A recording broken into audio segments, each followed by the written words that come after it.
নেত্রী ঘোষণা করলেন নয়া পল্টনে আমাদের যত লোকজন আছো তোমার লগি ওইখানে উপস্থিত থাকবা, সারা বাংলাদেশ থেকে তোমরা আসবা। এই ঘোষণার প্রেক্ষিতে এই যে তাণ্ডব হয়েছে এটা আমরা ইতিহাস জানি। সেই তাণ্ডবে ৬০ দলীয় জোটের ৫৪ জন লোক শহীদ হয়েছে, ৫,০০০-এর মতো লোক পঙ্গত্ব বরণ কাছে আহত হয়েছে।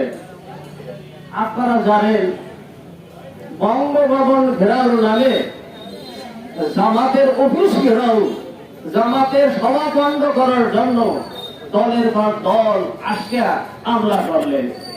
একবার তো বললেন ইকবালের কথা, ডাক্তার ইকবালের কথা বললেন। এই যে জনতা শিবির এবং জনতা যারা আসলেন তারা মানব তাসির তৈরি করে। আপনারা জানেন অবশ্যই ইতিহাস সেই দিনের